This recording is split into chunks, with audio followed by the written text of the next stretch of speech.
If I had to start my notary business all over again in 2026 with 0 clients, 0 connections, and 0 plan, I would not do what most people are teaching online.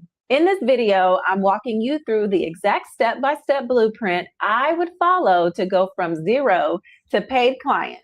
And make sure you stay until the end because I'm going to show you how I would get my first 5 clients in the first 30 days. Let's go.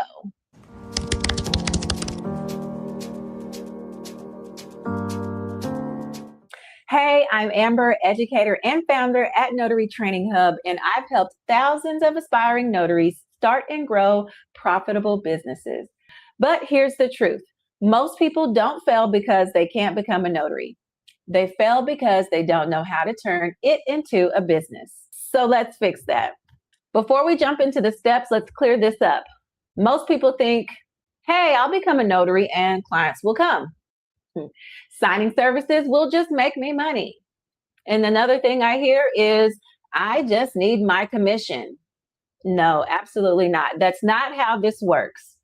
A notary commission is not a business. It's just your license to operate. So if you want to actually make money, you need 3 things: services, strategy, and visibility. Now let's build that. So let's go over getting commissioned and setting up your foundation. Step 1 is going to be getting your notary commission. All right, you're going to do this by visiting your Secretary of State office website and signing up. You're going to follow the steps that they outline there for you to do, such as do the application. If there is a training that you have to do, take the training. If there is an exam you have to do, you have to take the exam. And then any other requirements such as bond or insurance or journal, you're going to follow exactly what they tell you to do. Every Secretary of State has exactly the steps that you need to take. If you want to go the faster route, the more convenient route, you can log into the National Notary Association website and let them streamline that process for you. So, however, step 1 is always going to be get commissioned. Immediately after that, you're going to want to register your business name. All right, so that means you're going to either get an LLC or file as the sole proprietor. An LLC is optional, but recommended for protection, obviously. And then also, if you plan to do this for the long haul, the long run, you do want to have a legitimate business. So creating an LLC would be the option for that. So to create an LLC or register as a sole proprietorship, you're again going to need to go through your Secretary of State and apply and pay the fee. I like to use a third-party service called Busy, where they do the legwork for me. I just pay the filing fee and they do the rest. If you need that link, it will be in the description box as well. After I've set up my foundation and structured it how I want, either LLC or sole proprietor, it's time to get a business bank account. I typically recommend going with who you're already banking with for your personal account. So for me, I already had a Chase, so I opened up a Chase business account. I already was banking with Navy Federal, so I opened up a Navy Federal account. There are other options for you if you want to use just an online banking, such as Bluevine, which I partner with as well. If you'd like all of those links, I'll put that down in the description as well. The main point is to separate your business and your personal finances so that you can be a true legitimate business. And if there is ever any issues down the line, you are not commingling personal funds and business funds, and you are keeping it totally separate, protecting yourself and your company.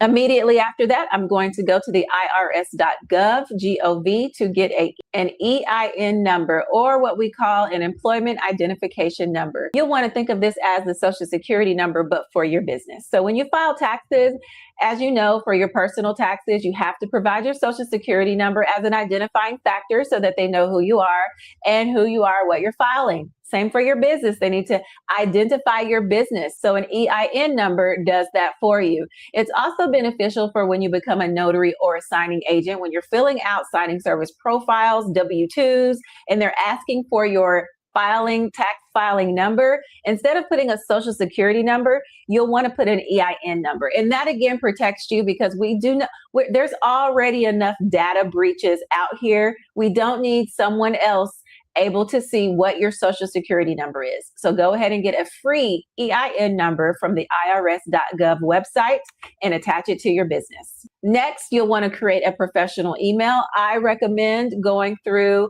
someplace like Google Workspace where you can create the email and have all of the other features that they offer. A professional email is where you have purchased the domain for your business and you're attaching it to your email.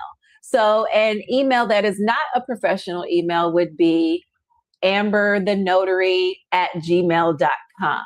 A professional email would be support@thenotarybusiness.com. All right. So it's just your business name is in the email. And so again, that's what's considered a professional email. Is it required? Absolutely not. It's something to think about as you grow your business and for the legitimacy of your business. When you are contracting with companies and going for government contracts, you're going to need a professional email.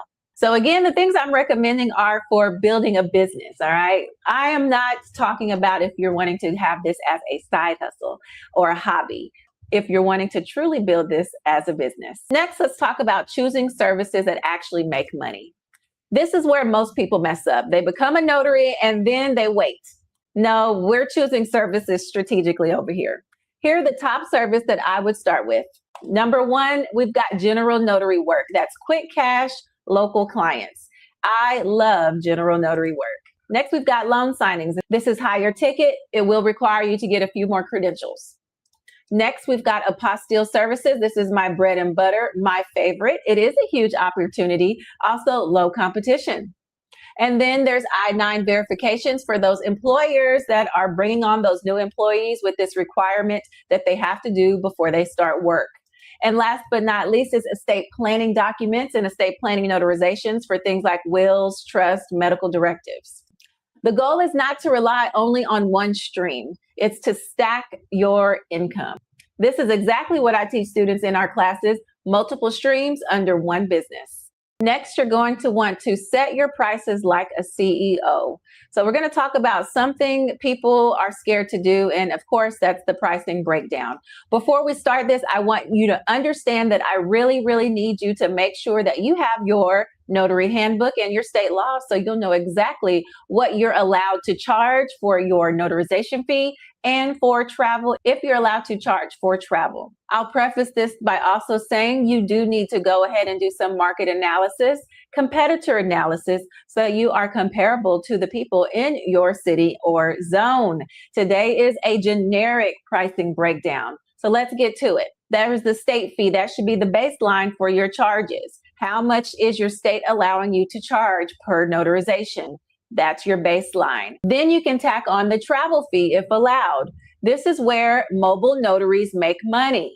This is a convenience-based business, all right? Just like Uber Eats, just like Instacart, just like those companies that people pay to wash their laundry and fold it, right? We can all do these services ourselves. We can go pick up our own food and grocery shop. However, people will pay for convenience. And so mobile notary is a convenience.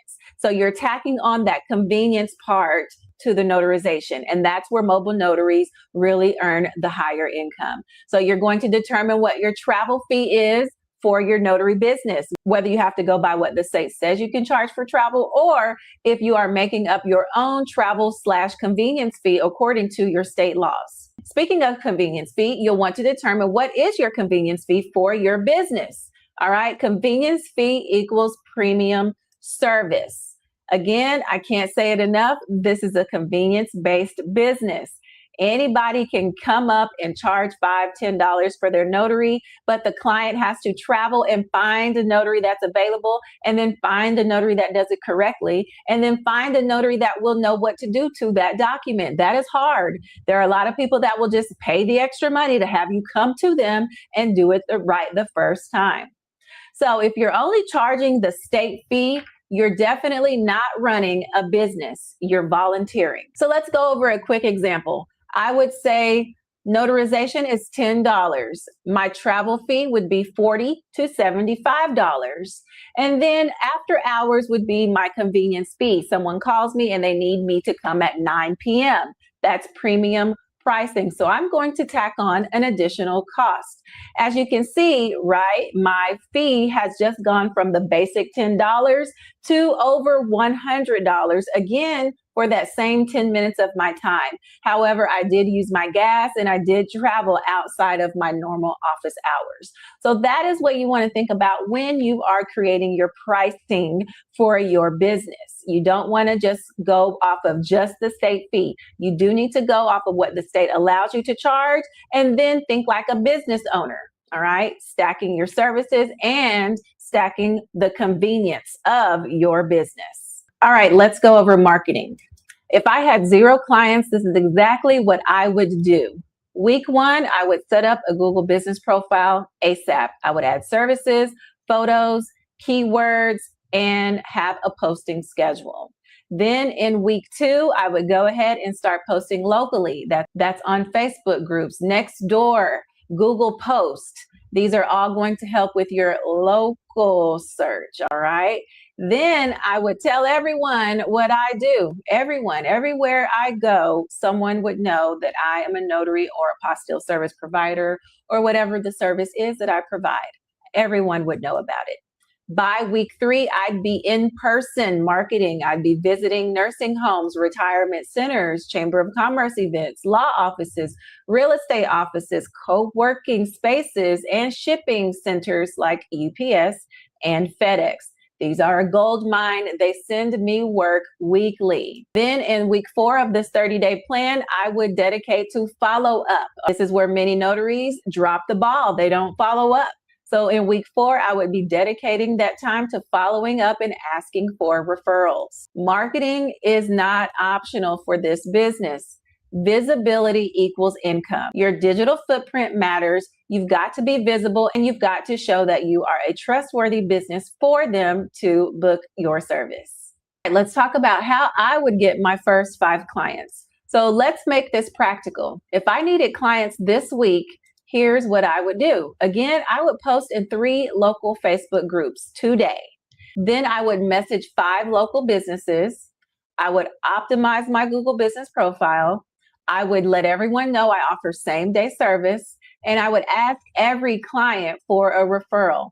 If you don't need me, do you know someone else that would need me? Do you know anyone else that I would love your referral? All right, you've got to ask. What is the saying? Closed mouths don't get fed, right? Your first clients are closer than you think. You just have to get to them. Open your mouth and speak about your business. Always remember, visibility creates the income.